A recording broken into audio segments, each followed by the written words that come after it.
ॐ स्थापकाय च धर्मस्य सर्वधर्मस्वरूपिणे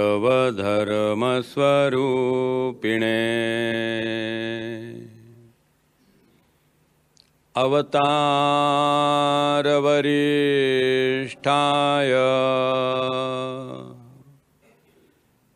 रामकृष्णाय ते नमः।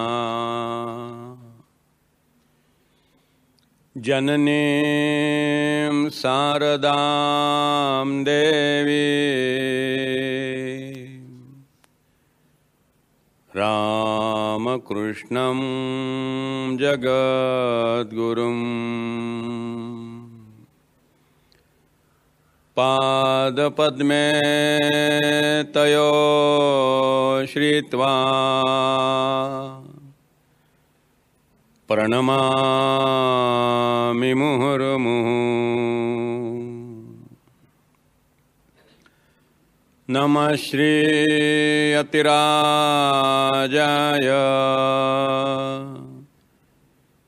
विवेकानन्दसूरये सच्चित्सुखस्वरूपाय स्वामिने तापहारिणे शुकासारिखे पूर्णवैराग्यजाचे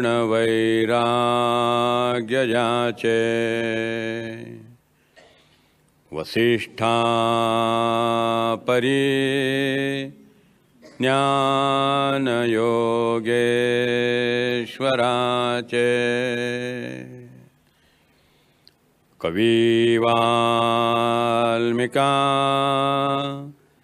सारिखामान्यैसा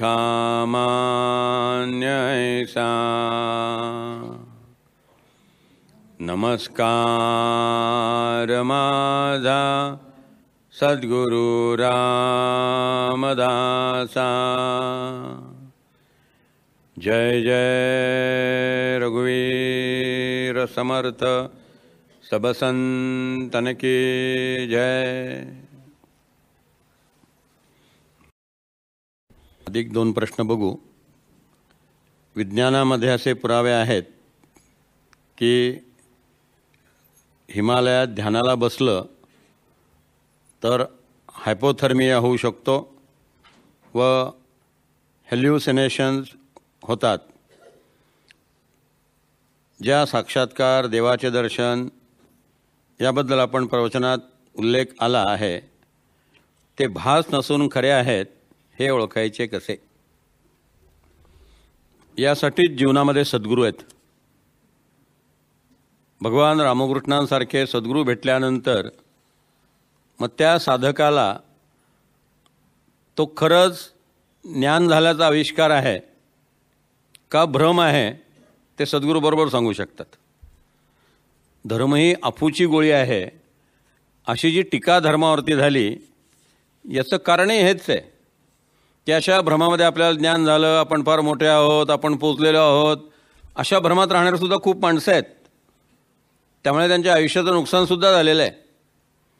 आपण आता पाहणार आहोत की ठाकूरांना नरेंद्रबद्दल सर्वात जी काळजी होती ती ही होती की त्यांच्या प्रतिभेच्या बळावरती, त्यांच्या बुद्धिमत्तेच्या बळावरती ते कुठलं दल न काढोत, कुठला पंथ न काढोत आणि मग जे काही प्राप्त झालेलं आहे त्याच्या सहाय्याने ते कोणीतरी इझम निर्माण करणारे न होत।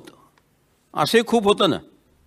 आपल्याला ज्ञान झालेलं आहे या भ्रमामुळे घाईघाईने गुरुपदी आरूढ झालेले आणि लोकांची दिशाभूल करणारे कमी महाराज पृथ्वीच्या पाठीवरती नाही आहेत। स्वतःला जगद्गुरू म्हणतात, शंकराचार्य म्हणतात, अमुक आचार्य म्हणतात, कितीतरी गोष्टी आहेत। म्हणजे मायाबाजार इकडं सुद्धा आहे, शेवाळ इकडं सुद्धा आहे। पण सद्गुरू जर असतील आणि सद्गुरूच्या मार्गदर्शनाखाली प्रामाणिक साधकाची निस्पृहपणे विवेक, वैराग्य, समाधी, संपत्ती जतन करून साधनोचतुष्टय होऊन जर मार्गक्रमण चालू असेल तर त्याचा तो भ्रम आहे का तो खरा आत्मसाक्षात्कार आहे हे सद्गुरू बरोबर सांगतील. आणि जो प्रामाणिक साधक आहे त्याची कधी फसगत होत नाही. ज्याच्या साधनेतच खोट आहे त्याची फसगत होते. जो खरा साधक आहे त्याला खरे सद्गुरू आपोआप भेटतात. त्याला मौलीनी गुरु हा पैसा भेटे म्हटलेलं आहे. आणि त्याचा मार्ग व्यवस्थित निर्धोकपणे त्या आत्मज्ञानाच्या वाटचालीकडे चालत राहतो. काल मी भूताची गोष्ट सांगितली ठाकूरांची. त्यावरनं प्रश्न आहे, भूत अशी गोष्ट अस्तित्वात नाही असे अंधश्रद्धा निर्मूलनाचे प्रवर्तक सांगतात. माझा त्यावर संपूर्ण विश्वास आहे. आपल्याला त्याबद्दल काय वाटते? स्वामी विवेकानंदांनी ज्ञानयोगामध्ये एक फार सुंदर तर्क मांडलेला आहे. स्वामीजी म्हणाले, तो तर्क त्यांनी ईश्वर आहे हे सांगताना मांडलेला आहे. ईश्वराचं अस्तित्व आहे. स्वामीजींनी साधा तर्क मांडलेला आहे की जी गोष्ट अजिबातच अस्तित्वात नाही तिची मानवी मन कल्पना कशी करू शकेल? फार सुंदर लॉजिक आहे. जी गोष्ट कधीच अस्तित्वात नाही आहे, जी गोष्ट कोणीही कधीही पाहिलेली नाही आहे, तिचा विचार मनात येईलच कसा? त्याची कल्पना मनुष्य करेलच कसा? आपण देव जरी पाहिलेला नसला तरी ठाकूरांनी पाहिलेला आहे, ज्ञानदेवांनी पाहिलेला आहे, तुकोबारायांनी पाहिलेला आहे, समर्थांनी पाहिलेला आहे. त्याच्या भरोश्यावरती आपण त्याबद्दल बोलतो आणि तो शब्द वापरतो. पण देव जर अस्तित्वात नसेल आणि कोणीच जर तो पाहिला नसेल तर ही कन्सेप्ट आली कुठून? कोणीतरी अनुभव घेतला म्हणून ती संकल्पना रूढ झाली. जो नियम देवाला आहे तोच नियम भूताला आहे. जर भूत अस्तित्वातच नाही आहे, भूत नावाची गोष्टच नाही आहे, तर भूत हा शब्द आला कुठून? आधी अस्तित्व आला. आता हे तयार झालं, मग याला काय म्हणायचं? मग याचं मोबाईल असं आपण नामकरण करूयात असं ठरलं. पण जर अस्तित्वातच नसतं त्याला कोणी मोबाईल म्हटलं असतं?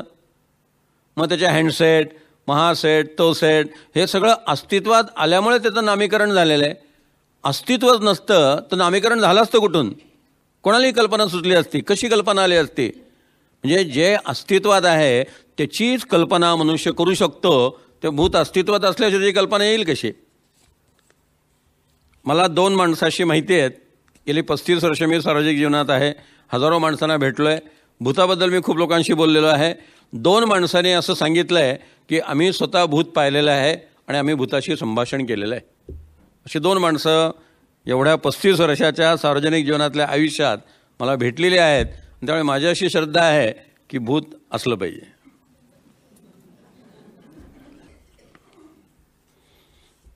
नरेंद्रनाथ आणि भगवान रामकृष्ण देव यांचे जे गुरुशिष्याचे संबंध आहेत त्याचा आपण विचार करत आहोत. सत्याच्या लाभाची अत्यंत प्रामाणिक तळमळ स्वामी विवेकानंदांना लागलेली आहे आणि सत्याचा लाभ ज्यांनी करून घेतलेला आहे असे भगवान रामकृष्ण देव त्यांना प्रत्यक्ष भेटलेले आहेत. त्यासाठी जे नियम पाळायचे असतात ते नियम विद्यार्थी दशेत स्वामीजी पाळत आहेत. शाकाहार ग्रहण करणं, घोंगडीवरती झोपणं, कठीण शय्येवरती झोपणं, रस्त्याने चालत असताना खाली मान घालून चालणं, जिथं रस्त्यावरती अश्लील चित्र असतील, अश्लील पोस्टर्स असतील अशा ठिकाणी मान वर करून न पाहणं, हे जे सगळे आहार परिमित असणं, रात्री किरकोळ जेवण करून झोपणं, हे सगळे जे साधकाचे नियम आहेत ह्या सगळ्या नियमांचं नरेंद्रनाथ तंतोतंत पालन करत आहेत. जास्तीत जास्त एकांतात राहत आहेत. सतत भगवंताच्या भजनात, चिंतनामध्ये स्वतःला रमवून घेत आहेत. त्यांची ती परमेश्वराची तळमळ भगवान रामकृष्ण देवांनी बरोबर ओळखलेली आहे. भौतिक जगतात जर ते पडले असते ते यशस्वी झाले असते. स्वामीजींना युवावस्थेमध्ये नेहमी स्वप्नामध्ये 2 पुरुष येत असत. एक पुरुष आहे तो जीवनामध्ये भौतिक यश संपादन केलेला आहे, फार मोठ्या पदावरती पोचलेला आहे, हाताखाली नोकर चाकर घोडा गाडी सगळं आहे, लाखो रुपये संपादन केलेले आहेत, वैभवाचं काही कमी नाही आहे, अगदी पूर्ण राजयोग. लगेच दुसरा एक तरुण त्यांच्यासमोर उभा राहायचा. त्याच्या अंगात कौपीन आहे, भगवं वस्त्र परिधान केलेलं आहे, कमंडलू आहे, दंड आहे. तो संन्यासाचं जीवन जगतो आहे आणि एका झाडाखाली तो शांतपणे विश्रांती घेण्यासाठी पहुडलेला आहे.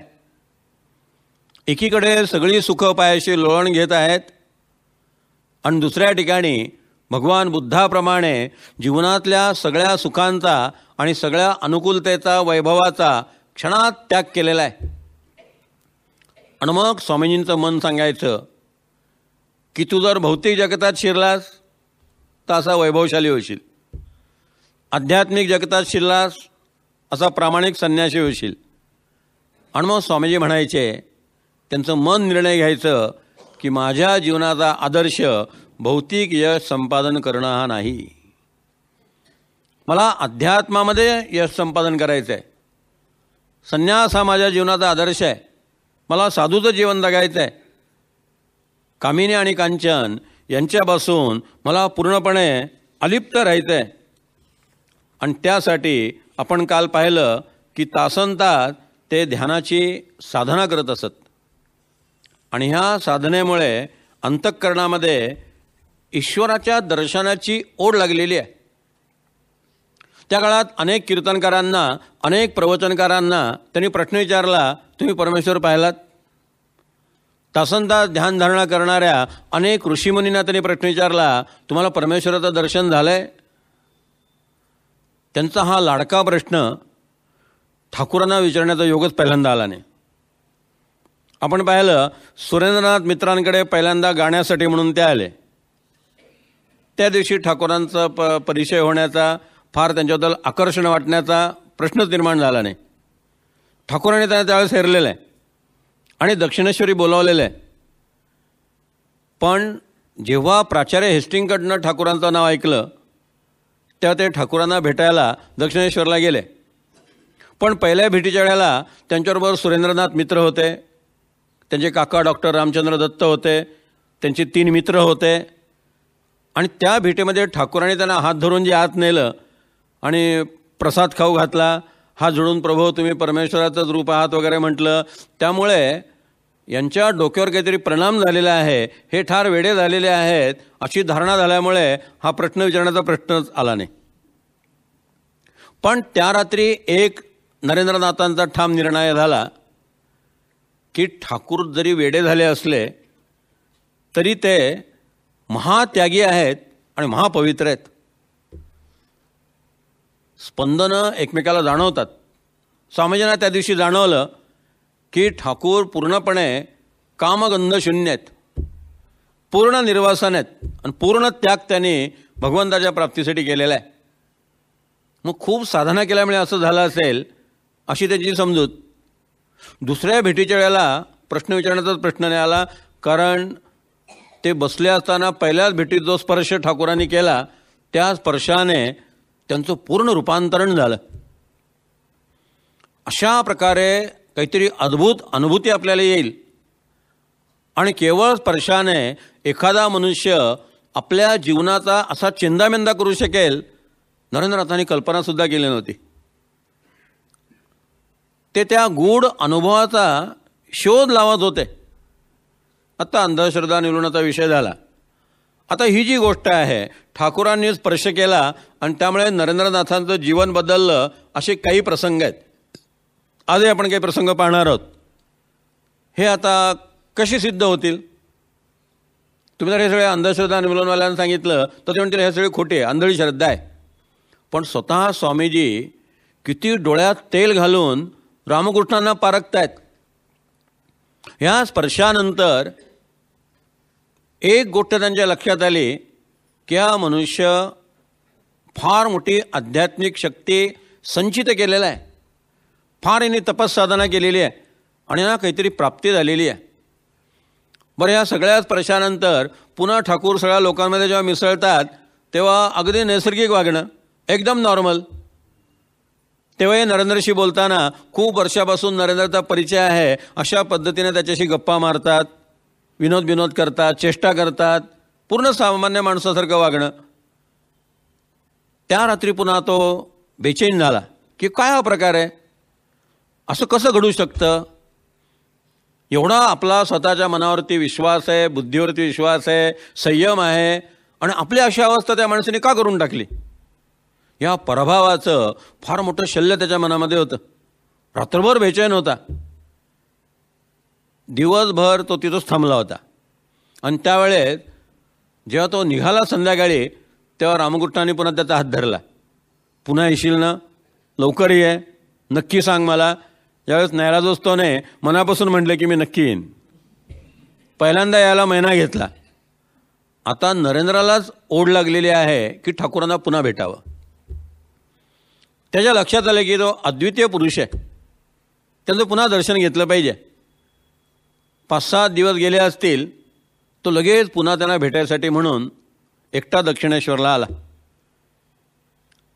आता जेव्हा दक्षिणेश्वरला आलेला आहे, तेव्हा त्याच्या मनामध्ये यांना परमेश्वराचा लाभ झाला आहे का ते विचारावं, हा पहिला प्रश्न आहे. म्हणून ठाकूरांच्या खोलीत गेल्या गेल्या त्याने पहिल्यांदा त्यांना प्रश्न विचारला, आपण परमेश्वर पाहिलात. ठाकूर म्हणले, जितक्या स्पष्टपणे मी तुला पाहतो आहे त्याहून अधिक स्पष्टपणे मी परमेश्वर पाहिलेला आहे. पाहणं म्हणजे काय, पाहण्याची क्रिया हेच परमेश्वराचं अस्तित्व आहे. नरेंद्र चक्रावून गेला. त्याने विचारलं, आपण परमेश्वराशी बोललात. अरे, तुझ्याशी जितक्या स्पष्टपणे मी बोलतो आहे त्याहून अधिक स्पष्टपणे मी परमेश्वराशी बोललो आहे. आणि बोलणं म्हणजे काय, बोलण्याची क्रिया हेच परमेश्वराचं अस्तित्व आहे. आपण श्वास घेत आहोत हेच परमेश्वराचं अस्तित्व आहे. दुसरं काय, परमेश्वराला पाहता येतं. तिसरा प्रश्न. ठाकूर म्हणतात, परमेश्वराला पाहता येतं, पण परमेश्वर पाहण्याची इच्छा कोणाला आहे. लोक संसारातल्या यक्कश्चित गोष्टींसाठी बादल्या बादल्या पाणी रडतात. भगवंतासाठी 2 टिपूस काढायला कोणी तयार नाही. कोणाला परमेश्वर हवा आहे. आपल्याला लागलेली परमेश्वराची तहान ही खरंच आहे का, याचं थोडंसं आत्मपरीक्षण केलं पाहिजे. का ती सुपरफ्लुअस आहे, फार वरवरची आहे, कृत्रिम आहे. कोणाला परमेश्वर हवा आहे, कोणाला ती खरी तहान लागलेली आहे. आणि मग नरेंद्राने विचारलं, मला पण परमेश्वराचं दर्शन घडवून द्याल. ठाकूर म्हटले, मी सांगेन तसं वागशील तर देईन. इथं सगळी गडबड आहे की ठाकूरांनी सांगायचं आणि नरेंद्राने तसं वागायचं. कालच आपण पाहिलं, दोघांची संस्कार भिन्नता, दोघांच्या पार्श्वभूमीतला फरक, श्रद्धा आणि तर्क, श्रद्धा आणि संशय, साकार आणि निराकार, इतके अनेक मुद्दे होते. आणि त्यात नरेंद्राचा खास स्वभाव म्हणजे वाद घालणे. एखादी गोष्ट बुद्धीला पटली नाही तर सोडून दिली आणि तो गप्प बसलेला आहे, असं कधीच घडलं नाही. ठाकूर मोठे मिस्किल होते. ठाकूरसुद्धा काय करायचे, मास्तर महाशय आले की मास्तर महाशय म्हणायचे, तो नरेंद्र असं म्हणतोय, तुमचं मत त्याला सांगा आणि बघा काय होतंय ते. म्हणजे दोघांची झुंपून द्यायची, कोंबड्यांची झुंज लावून द्यावी आणि गंमत पाहावी, असा प्रकार ठाकूर कधी कधी करायचे. ते नरेंद्रनाथ आणि महेंद्रनाथ यांची मास्तर महाशय यांची झुंपून देत आहेत. केदारनाथ येत असत. केदारनाथ अतिशय अभ्यासू होते, अतिशय बुद्धिमान होते, बोलायला तेही आक्रमक होते. तेव्हा आता कशी मजा येते बघू. ठाकूरांनी त्या दोघांची झुंपून दिली. पण त्या दिवशी नरेंद्रनाथाने आपल्या आक्रमक आणि सडेतोड शब्दामध्ये आणि भाषेमध्ये केदारनाथांना पूर्ण निरुत्तर करून टाकलं. मग ठाकूरांना खात्री पटली की याच्याशी वाद घालण्यात कोणी टिकू शकणार नाही. पुढे जे अमेरिकेत कार्य करायचं होतं, तिथं अनेक लोक विरोधक असणार आहेत, सभेमध्ये बोलायचं आहे, 400 धर्माचे प्रतिनिधी आहेत, प्रत्येकजण आपापला धर्म कसा श्रेष्ठ आहे सांगत राहणार आहे. अशा वेळेला खंडन मंडन करून आपलं मत त्या पश्चिमेच्या लोकांना प्रतिपादन करून त्यांच्या गळी उतरवायचं, त्यांची मान्यता प्राप्त करून घ्यायची, ही सामान्य गोष्ट नव्हती. त्याची रंगीत तालीम ठाकूरांच्या उपस्थितीत सुरू होती. आणि ठाकूरांना कौतुक वाटायचं. म्हणून ते नरेंद्रबद्दल बोलताना कायम म्हणायचे, माझा नरेंद्र, माझा नरेंद्र सगळ्यांपेक्षा वेगळा आहे. इतकं विलक्षण प्रेम त्यांच्या अंतःकरणामध्ये नरेंद्रनाथांबद्दल होतं. तिसऱ्यांदा जेव्हा त्यांनी हा सगळा प्रश्न विचारला, ही सगळी चर्चा झाली, त्यावेळेस ठाकूरांना हा नेमका कुठून आलेला आहे या संबंधीचं जे दर्शन झालं होतं ते कन्फर्म करून घ्यायचं होतं. आपण पाहिलं की भगवान कृष्ण म्हणतात अर्जुनाला की तुला तुझे मागचे जन्म आठवत नाहीत, पण मला आठवतात. नरेंद्रनाथांना ते आठवत नाही आहे. पण काही दिव्य अनुभूती ज्योतिर्गोलात मी सांगितलं की सगळा अंगभर त्या ज्योतिर्गोलाचा प्रकाश झोपताना शरीर व्यापून टाकत असे. आणखी अनेकदा असं घडत असे की नरेंद्रनाथ कोणाच्या घरी जर गेले तर त्यांना असं वाटायचं आपण या घरात पूर्वी आलेलो आहे. ते पहिल्यांदाच गेलेले असायचे. उदाहरणार्थ स्वामी शारदानंदांच्या घरी ते गेले. गेल्या नरेंद्रनाथ म्हणाले मी या घरी पूर्वी आलेलो आहे. शारदानंद म्हटले आपली आजच ओळख झाली आहे, पूर्वी तुम्ही याल कसे? त्या घराला खोल्या किती आहेत, बाहेर पडणारे दरवाजे कोणते आहेत, पलीकडची खोली कोणती आहे, याच्या शेजारची खोली कोणती आहे, स्वयंपाकघर कुठे आहे, हे सगळं त्यांनी बरोबर सांगायला सुरुवात केली. म्हणजे अशा काही स्मृती, त्याला मग गतजन्माच्या स्मृती म्हणा किंवा गतकल्पाच्या स्मृती म्हणा, त्या नरेंद्रनाथाला होत असत. पण आपण कोण आहोत याच्या बाबतीत एक मायेचं पटल होतं आणि ते ठाकूरांनी कायम ठेवलेलं होतं. कारण ठाकूर म्हणायचे ज्या दिवशी याला कळेल आपण कोण आहोत त्या दिवशी ह्या जगामध्ये राहणार नाही, तो समाधीस्थ होऊन जाईल. त्या दिवशी ठाकूरांनी नरेंद्रशी एकट्याशी बोलायचं ठरवलं. दक्षिणेश्वरच्या त्या मंदिरात अनेक लोकांची जाय असायची, ठाकूरांना प्रणाम करायला येणारे लोक अनेक असायचे. मग त्या दिवशी ठाकूरांनी नरेंद्रला एकट्याला बरोबर घेतलं आणि यदुनाथ मल्लिकांच्या बागेत नेलं. नरेंद्र सावध होता, पुन्हा यांनी स्पर्श करू नये आणि त्याच्या भाषेत वेड्यासारखं काही करू नये. तो सावध होता, कॉशस होता. यदुनाथ मल्लिकांच्या बागेत ठाकूर जात असत. यदुनाथ मल्लिक हे ठाकूरांचे अनन्य भक्त होते. त्यांची आई आहे तीसुद्धा ठाकूरांची शिष्या होती, अनन्य भक्त होती. आणि यदुनाथ मल्लिक जरी बाहेरगावी असले तरी त्यांनी त्यांच्या वॉचमनला आणि त्यांना सगळ्यांना आज्ञा देऊन ठेवली होती की आम्ही नसताना जरी भगवान रामकृष्णदेव आले तरी त्यांना बागेमध्ये फिरू द्यायचं. आणि एक स्वतंत्र खोली त्यांनी रामकृष्णांसाठी ठेवली होती, ती त्या वॉचमनने उघडून द्यायची. तिथं कोणी फिरकत नसे, तर इथं नरेंद्रशी एकांतात बोलता येईल असा विचार करून भगवान रामकृष्णांनी या तिसऱ्या भेटीमध्ये नरेंद्रनाथाला त्या यदुनाथ मल्लिकांच्या उद्यानातल्या एकांतपूर्ण खोलीत नेलं आणि नरेंद्रला बसवलं. आता जर त्याने स्पर्श केला तर आपण काही होऊ द्यायचं नाही असं नरेंद्राने ठरवलं. त्याच्या लक्षात आलं आपल्या हातात काहीच नाही आहे. ठाकूरांनी ज्या क्षणी त्याच्या खांद्यावरती हात ठेवला त्या क्षणी त्याच्या बाह्य संज्ञा पूर्णपणे लोप पावल्या. मग तिथंच त्याने बिछाण्यावरती त्याला आडवं झोपवलं आणि ते त्याला थोपटत राहिले. आणि थोपटत असताना त्याला प्रश्न विचारत होते, तुझं नाव काय आहे, तू कुठून आलेला आहे, तुझं मूळ स्वरूप काय आहे, मग त्या ऋषीपैकी तू कोण आहेत. आणि ह्या सगळ्या प्रश्नांची उत्तरं नरेंद्रनाथ देत आहेत. त्याच वेळेस झोपताना तुला अशा प्रकारचा ज्योतिर्गोल येतो का असा प्रश्न विचारलेला आहे.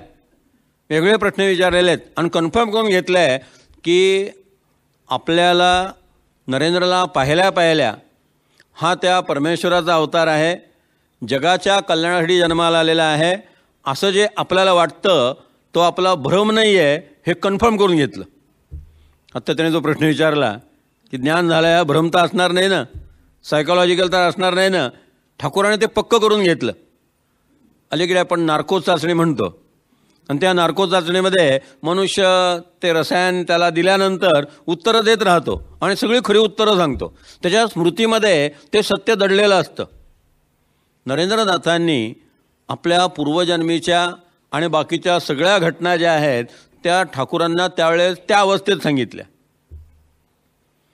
ही आठवण सांगताना नरेंद्रनाथ म्हणतात, जेव्हा मी शुद्धीवरती आलो, पुन्हा देहबोधावरती आलो, तेव्हा मी पाहिलं की ते माझ्या छातीवरनं खूप प्रेमाने हात फिरवत आहेत आणि हळूहळू मंद स्मित करत मला देहबोधावरती आणण्याचा प्रयत्न करत आहेत. मग देहबोधावरती आल्यानंतर या मधल्या काळात काय झालं होतं, आपण काय बोललो होतो, ठाकूरांना स्वामीजींना काही आठवत नव्हतं.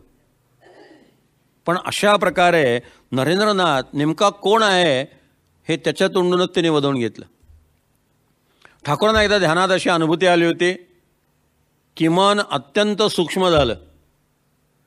सूक्ष्म झालेलं मन या पृथ्वीच्या गुरुत्वाकर्षणाच्या कक्षेच्या बाहेर दूर दूर दूर दूर जात राहिलं.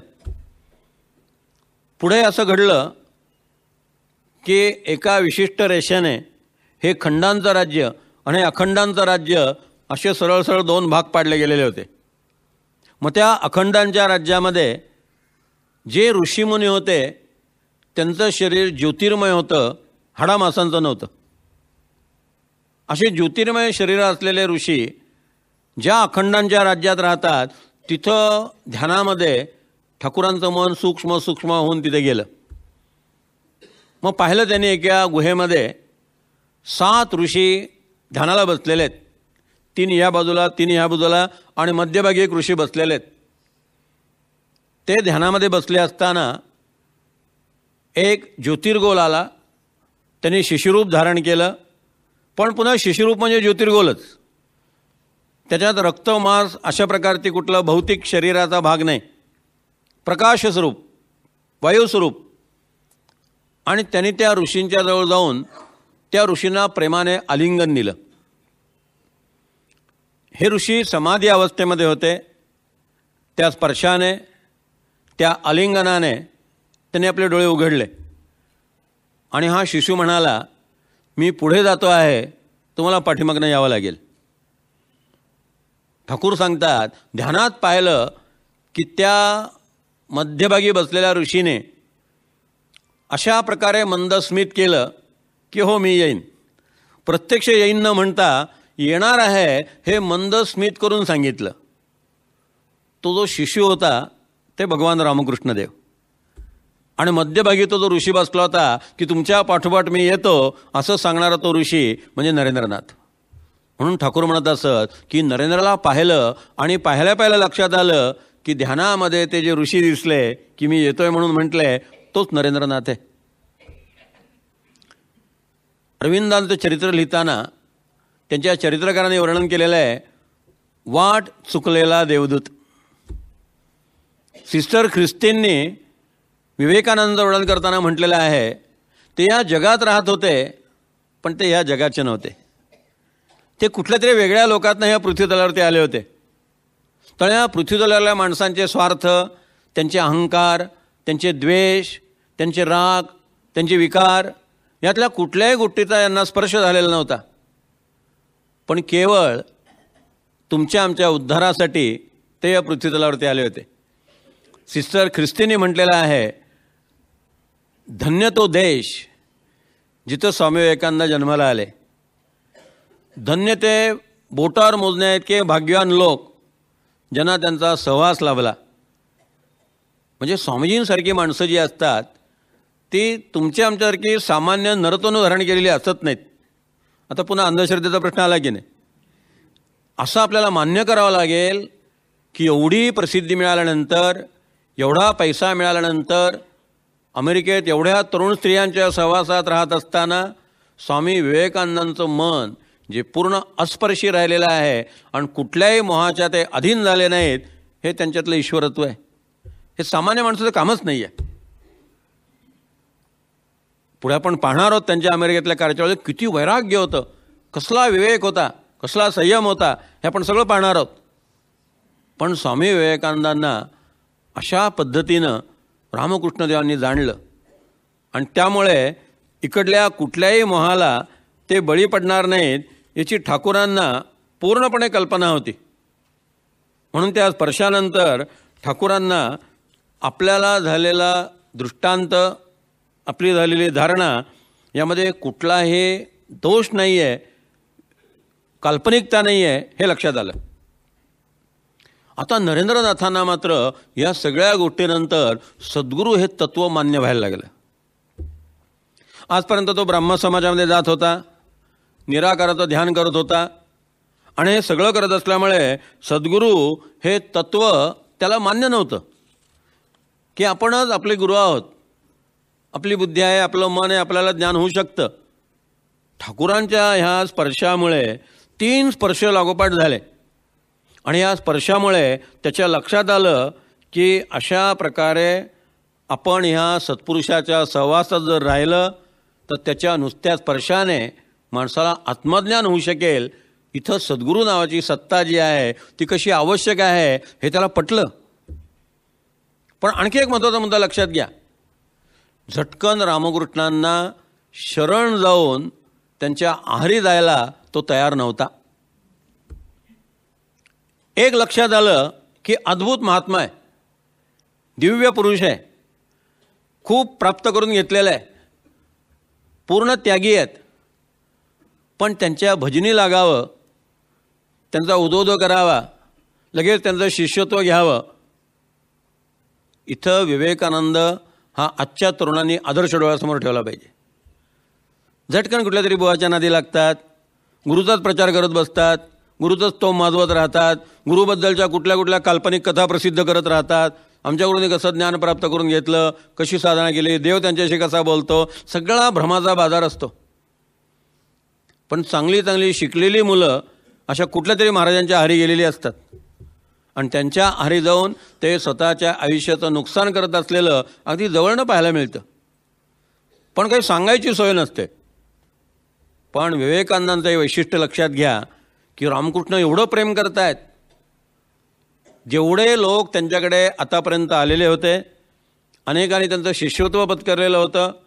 त्यातले बलराम बाबू, रामचंद्र दत्त, सुरेंद्रनाथ मित्र यांच्यासारखे मोठे लोक फार वरच्या पोस्टवरले होते, संपन्न होते. केशवचंद्र सेनसारखा, ईश्वरचंद्र विद्यासागरांच्यासारखा फार मोठा सत्पुरुष, फार मोठे समाजातले मान्यवर लोक ठाकूरांच्या पायाजवळ बसत असत. आणि ते ठाकूर नरेंद्रासाठी इतके व्याकुळ होतात, नरेंद्रावरती इतकं प्रेम करतात, पण नरेंद्र त्यामुळे मोहून जात नाही. पण त्यांनी एक आव्हान स्वीकारलं. या सगळ्या स्पर्शाचा कुठलाही अर्थ त्याला लावता येईना. त्याची जी तर्कशक्ती आहे ती तर्कशक्ती तर पांगोळली. श्रुती नेती नेती म्हणतात, त्याचा अर्थ हा असा आहे बघा. उपनिषद ज्ञानदेव म्हणे हरी माझा समर्थ, न करवी अर्थ उपनिषदा. उपनिषदाला सुद्धा ज्याचा अर्थ करता येत नाही, त्या ठाकूरांच्या व्यक्तित्वाचा अर्थ लावता लावता नरेंद्रनाथ जे आहेत ते पूर्णपणे थकून गेले. पण सतत त्यांच्या वागण्याकडे लक्ष ठेवायचं, त्यांच्या वागण्याची पारख करायची आणि जोपर्यंत पूर्ण बुद्धीला पटत नाही तोपर्यंत शरणागत व्हायचं नाही.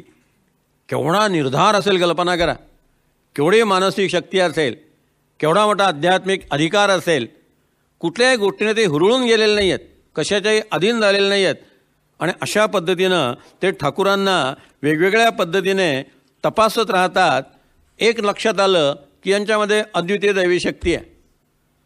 पण जोपर्यंत आपल्याला प्रत्यक्ष काही गोष्टी तर्काच्या आणि बुद्धीच्या कसोटीत घासून प्राप्त होत नाहीत तोपर्यंत त्यांना शरण जायचं नाही.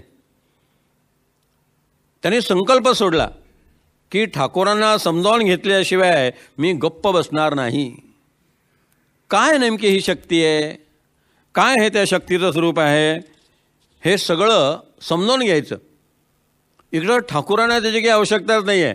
ठाकूर पहिल्या भेटीपासून नरेंद्रनाथला ओळखतात आणि ते नरेंद्राच्या बाबतीत इतके व्याकुळ झालेले आहेत, इतकं त्यांच्यावरती त्यांचं नरेंद्रावरती प्रेम आहे की कुणी मनुष्याला 8 दिवस जर नरेंद्रनाथ आले नाहीत तर 8 दिवस आपल्याला नरेंद्र भेटला नाही याच्यामुळे ठाकूर व्याकुळ होऊन जायचे.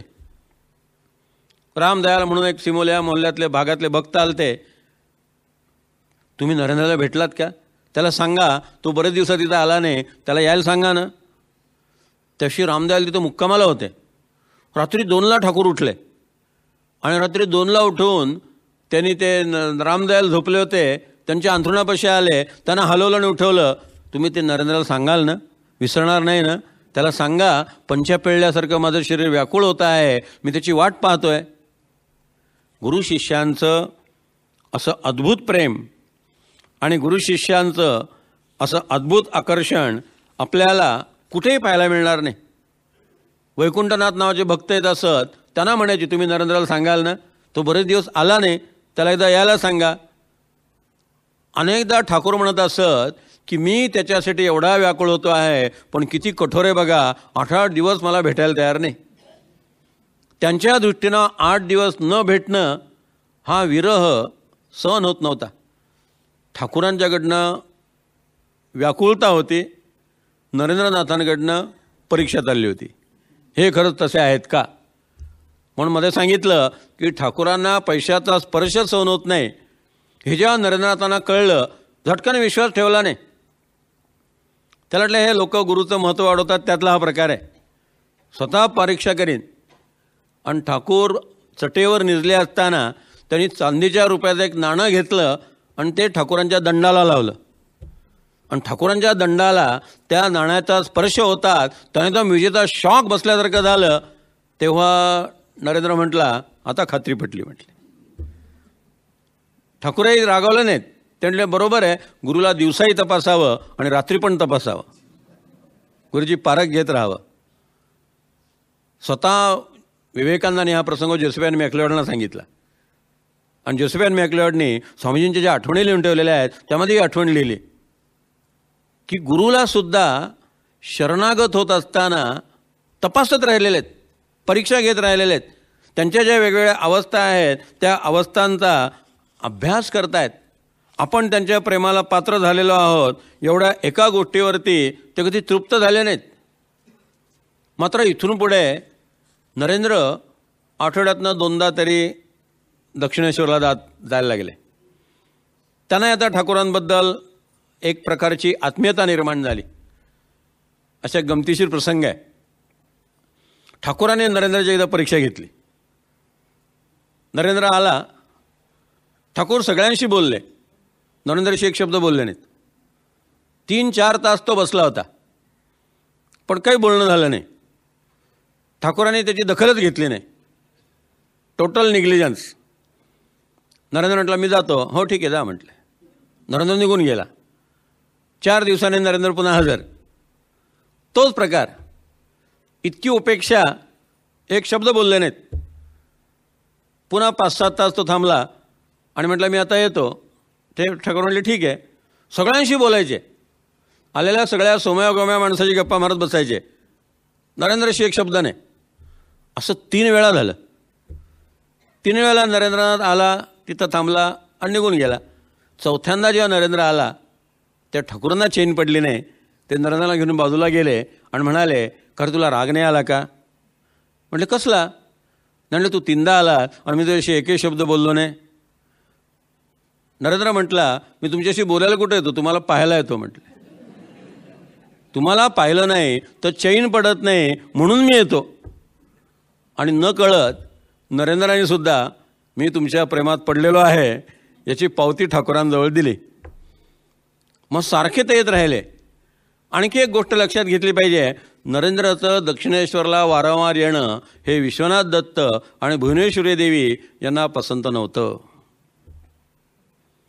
एकतर लहानपणापासून त्याला जे साधू संन्याशांचं वेड लागलं होतं किंवा तो सारखा ध्यानाला बसायचा, त्यामुळे आपला मुलगा आजोबा दुर्गाचरण दत्त यांच्यासारखा संन्यासी तर होणार नाही ना, ही काळजी भुवनेश्वरी देवींना होतीच. त्यात एकदा असं झालं, नरेंद्र आजीच्या खोलीवरती होता. तिथं भगवान रामकृष्ण त्याला भेटायला आले होते. तेव्हा आतल्या खोलीमध्ये आजी बसलेली होती. आणि आजी बसली असताना लग्न करणं हे परमेश्वराच्या प्राप्तीतला कसा अडथळा आहे आणि ते करून कसं चालणार नाही हे ठाकूरांनी सांगितलेलं त्यांच्या आजीने ऐकलं. आणि या सगळ्याचं रिपोर्टिंग त्यांनी विश्वनाथ दत्त आणि भुवनेश्वरी देवी यांना केलं. त्या सांसारिक जीवनामध्ये या गोष्टी स्वाभाविक घडणार आहेत. पण विश्वनाथ दत्त आणि भुवनेश्वरी देवी यांना नरेंद्रचा एक धाक होता की तो जर एखादी गोष्ट करत असेल आणि त्यापासून त्याला अडवण्याचा प्रयत्न केला तर तो रागाने घरसुद्धा सोडून देईल. मग तो म्हणाली चांगली संधी मिळाली, भांडणाचा निमित्त करायला सरळ निघून जाईल. त्याला दापावं, तू ही गोष्ट करू नको असं त्याला सांगावं, अशातला तो नव्हता. वाद घालायचा, चर्चा करायचा. आणि चर्चा करून जर कुठलं कंपल्शन व्हायला लागलं असतं तर एका क्षणात त्यांनी घराचा त्याग केला असता आणि तो कायम ठाकूरांकडे येऊन राहिला असता. त्यामुळे नरेंद्राला हाताळणं ही फार अवघड गोष्ट होती. आणि आता तो मोठा झाला होता, महाविद्यालयीन युवक झालेला होता, अफाट ग्रंथ वाचलेले होते. त्याचं लग्नसुद्धा व्हावं अशी विश्वनाथ दत्तांची इच्छा होती आणि तसं एक स्थळ चालून आलेलं होतं. वस्तुतः बंगालमध्ये लग्नाच्याबद्दल मुलीला हुंडा द्यावा लागतो, वरपक्षाला वधूपक्षाला पैसे द्यावे लागतात.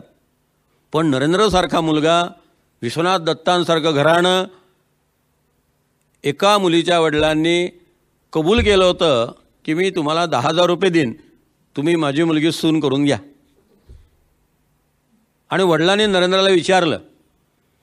नरेंद्राने त्या गोष्टीचा तत्काळ निषेध केला.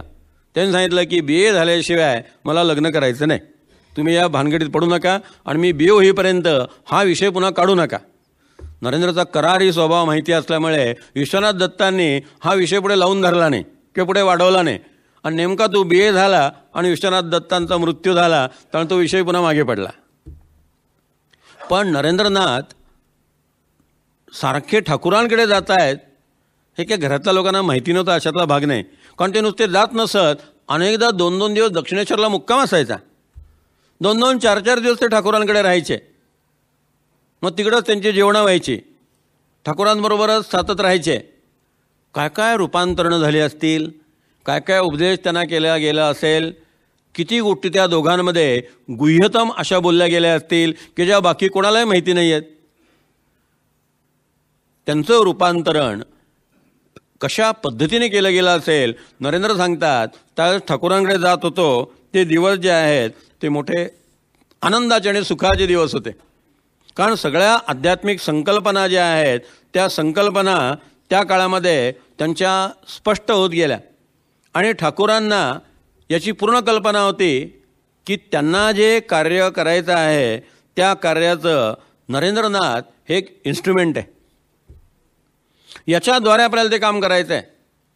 मुळात नरेंद्राचा अवतार जो झालेला आहे तो सांसारिक जीवन जगण्यासाठी झालेला नाही आहे, तो लोकोद्धाराच्या कार्यासाठी, समाजाच्या कल्याणासाठी जन्माला आलेला ईश्वरी अंश आहे. हे ठाकुरांना पूर्ण माहिती असल्यामुळे, त्याच्याकडनं ते कार्य करून घ्यायचं असल्यामुळे ठाकूर नरेंद्राशिवाय राहू शकत नाहीत आणि त्यांना त्यांच्याशिवाय चैन पडत नाही. असं त्या दोघांचं विलक्षण प्रेमाचं नातं आपल्याला पाहायला मिळतं. पण मगाशी म्हटलं तसं ठाकुरांनी सांगावं आणि नरेंद्राने ऐकावं ही गोष्ट शक्य नव्हती. कारण प्रत्येक गोष्ट चिकित्सा करायची, झटकन कुठल्याही गोष्टीवरती श्रद्धा नाही. अनेकदा असं व्हायचं, ठाकुरांच्या अनेक गोष्टी नरेंद्रनाथ उडवून लावत आहेत म्हणून बाकीच्या लोकांना नरेंद्रनाथ अत्यंत उद्धट आहेत, तो मुलगा फार अहंकारी आहे, तो मुलगा फार दांभिक आहे, अशी त्याच्याबद्दल गैरसमजाची धारणा झालेली होती. पण या चुकीच्या धारणेची नरेंद्रनाथांना पर्वा नव्हती, कारण त्यांच्यात लोकेशना अजिबात नव्हती. लोक आपल्याला काय म्हणतील आणि लोकांनी आपलं कौतुक करावं आणि लोकांनी आपल्याला सर्टिफिकेट द्यावं याची त्याला गरजच नव्हती. बरं, बाकीच्या लोकांना नरेंद्रनाथांना काही बोलता येत नव्हतं. नरेंद्र जेव्हा ठाकूरांना क्रॉस करायचा आणि त्यांच्या सगळ्या दर्शनं, आईशी बोलणं याची रेवडी उडवायचा, तेव्हा नरेंद्रनाथांच्यावरती ठाकूरांचं किती प्रेम आहे, ठाकूर त्याच्याशिवाय कसे राहू शकत नाही, हे बाकीच्यांना माहिती असल्यामुळे नरेंद्राला रागवायची सोय नाही की तू आमच्या गुरुशी असा काय वाद घालतो, तुमच्या गुरुबद्दल असं काय म्हणतो. कारण कोणी बोलायला लागला की ठाकूर पुन्हा त्याचीच बाजू घेणार आणि ह्या लोकांना दापणार. त्यामुळे बाकीचे लोक जे आहेत त्यांना असं वाटायचं की हा मुलगा इथे येतो कशाला. पण ठाकूरांना नरेंद्राच्या अंतस्थ शक्तीची पूर्ण कल्पना होती. एक दिवस असं घडलं, नरेंद्रनाथ तिथंच राहिलेला होता. तेवढ्यात विजयराव गोसावी आणि केशवचंद्र सेन हे ब्राह्म समाजाचे 2 नेते ठाकूरांच्या दर्शनाला आले. ते दोघेही काही काळ बसले होते. विजयराव गोस्वामी हे ब्रह्म समाजाचे फार मोठे नेते होते. केशवचंद्र सेन तर अमेरिकेला जाऊन आलेले होते, फरडा वक्ते होते, फार मोठा व्यासंग होता. त्यांचा एक फार मोठा त्यांना मानणारा वर्ग कलकत्त्यामध्ये होता. त्यांचे अनेक आर्टिकल्स प्रसिद्ध होत असत. त्यांचा एक दबदबा होता. मागे मी सांगितलं की केशवचंद्र सेनांनी इंडियन मिरर या साप्ताहिकामध्ये भगवान रामकृष्ण परमहंसांवरती जे लेख लिहिले ते लेख वाचूनच विल्यम हेस्टिंगने त्यांच्या नावाचा उल्लेख केला. असे केशवचंद्र सेन समोर बसलेत, विजय बसलेले आहेत ब्रह्मसमाजाचे, नरेंद्र तिथंच आहे. काही काळी बैठक झाली आणि नंतर मग विजय आणि केशवसेन निघून गेले. ते निघून गेल्यानंतर सगळे बाकीचे उपस्थित लोक आणि नरेंद्र, तर नरेंद्र FYBAचा विद्यार्थी आहे, कॉलेजमध्ये शिकतो आहे. ठाकूर त्या सगळ्या लोकांना, बाकीच्या लोकांना म्हणतात, ज्या एका शक्तीमुळे केशव एवढा प्रसिद्ध झाला, जगप्रसिद्ध होऊ शकला, अशा 18 शक्ती नरेंद्रनाथामध्ये. केशव म्हणजे एक पेटलेली पंटी आहे, नरेंद्रनाथ म्हणजे ज्ञानाचा सूर्य आहे. नरेंद्रनाथाला हे ऐकून कधी अहंकार वाटला नाही.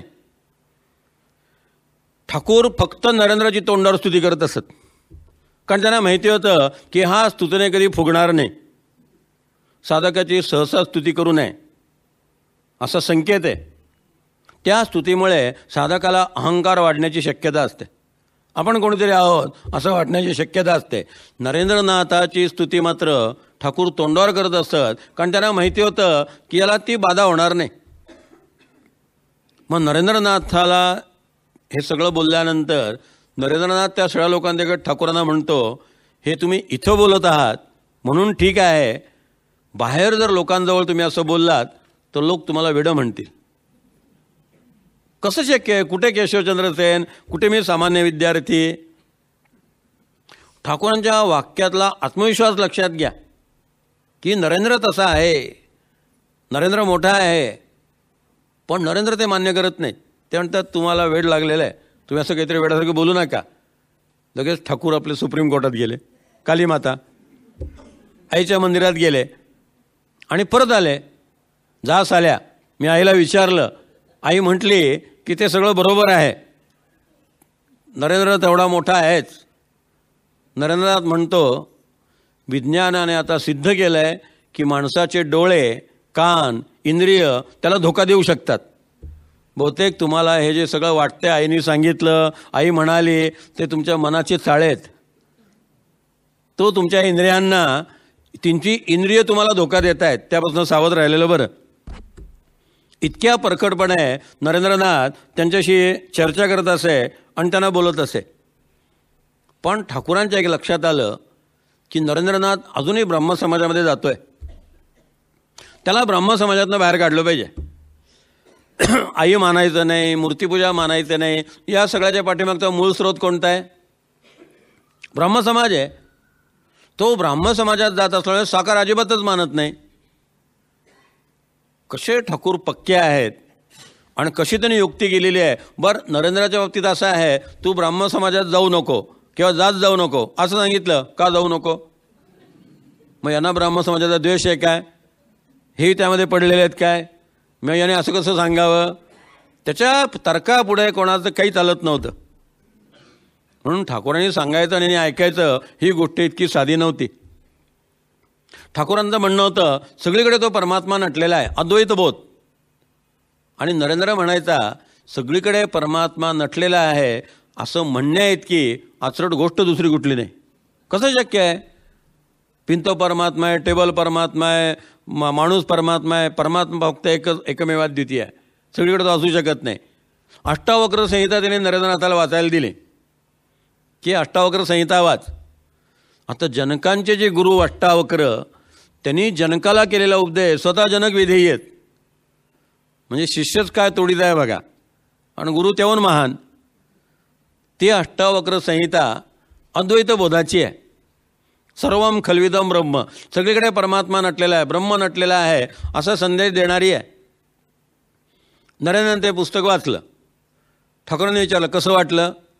असली पुस्तकं जाळून टाकण्याच्या लायकीची असतात. हे वाक्य नरेंद्रनाथांचं. हे ग्रंथ जाळून टाकावेत. कसले म्हटले सगळीकडे ब्रह्म आहे, असं कुठे असू शकतं का? ठाकूर वाद घालणं शक्यच नव्हतं. ठाकूर त्याच्यावरती गप्प बसले. अरे तुला पटत नसेल तर तू विश्वास ठेवू नको, पण मोठ्या लोकांनी लिहिलेले ग्रंथ आहे, त्यात काही खरं असेल की नाही? केव्हा तरी तुला पटेल. आईच्या बाबतीत ते असंच म्हणायचे. ते मी आईकडे गेलो आणि आईने मला सांगितलं, नरेंद्र आत्ता जरी विरोध करत असला तरी पुढे तो ह्या सगळ्या गोष्टी मान्य करील.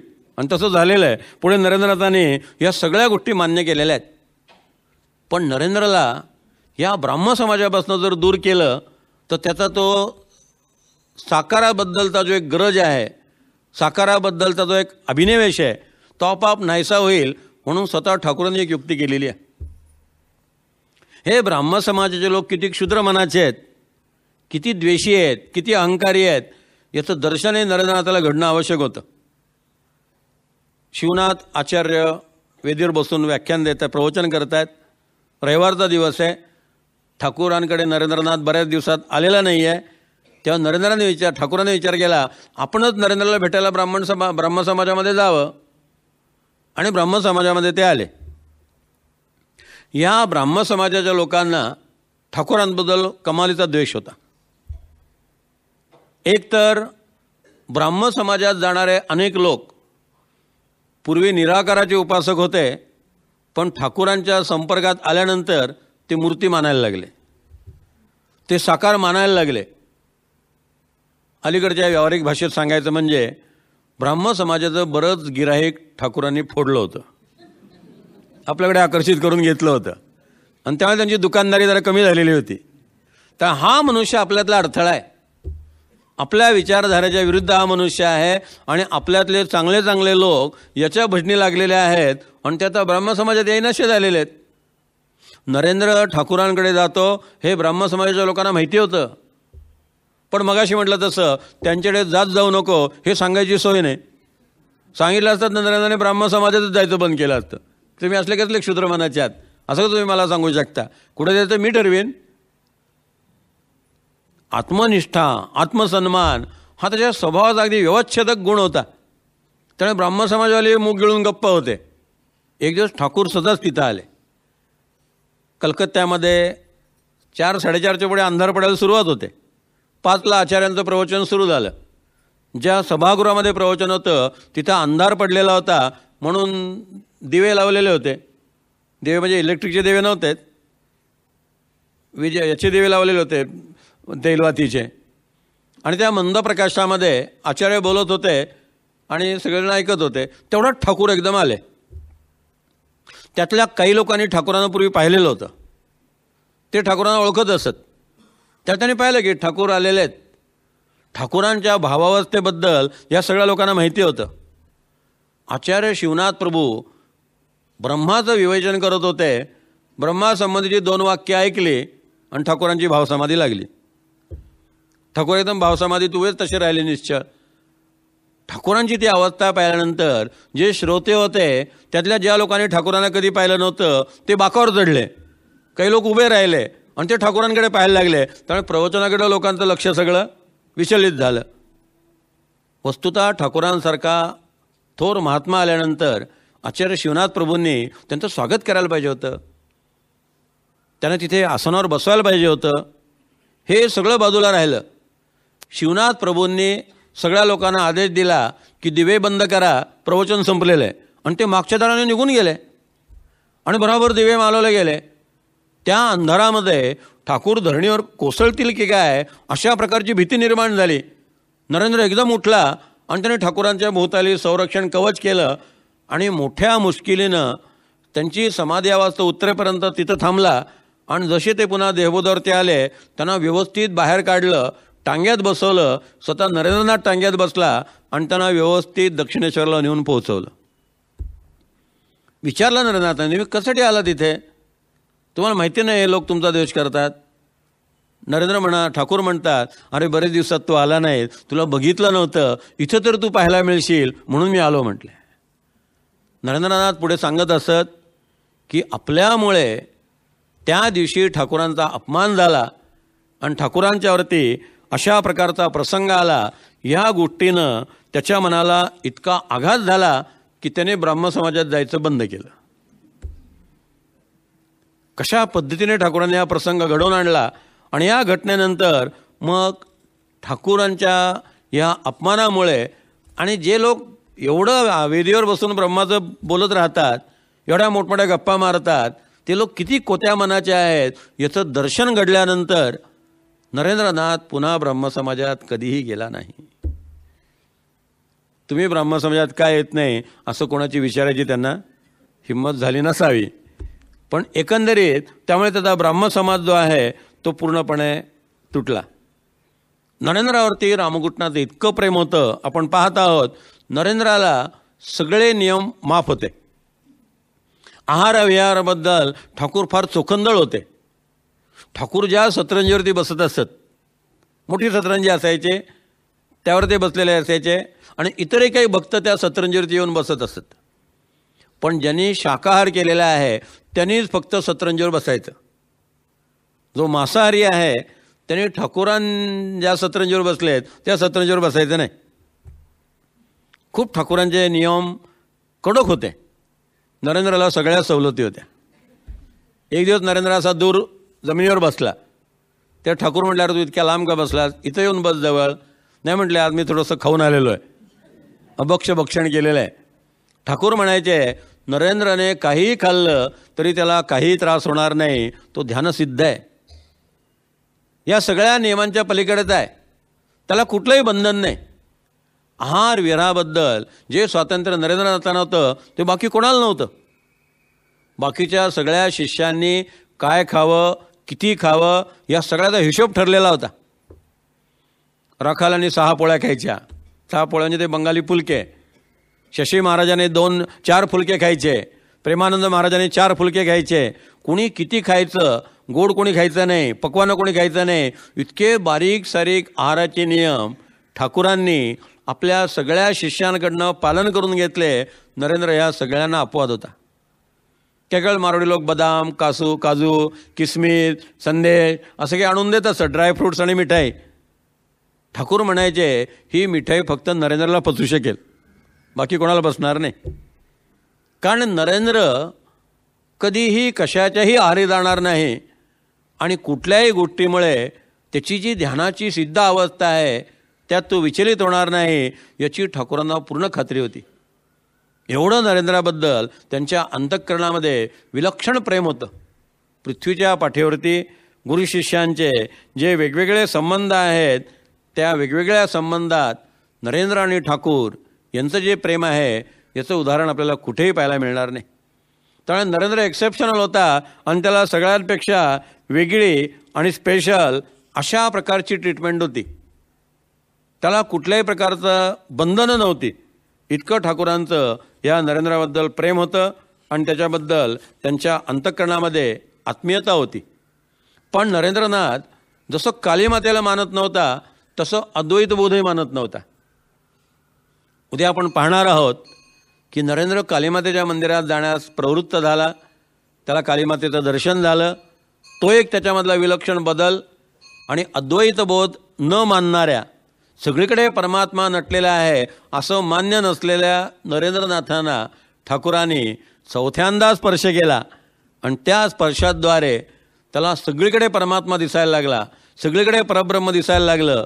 सर्वम खल्विदम ब्रह्म याची त्याला प्रत्यक्ष अनुभूती आली.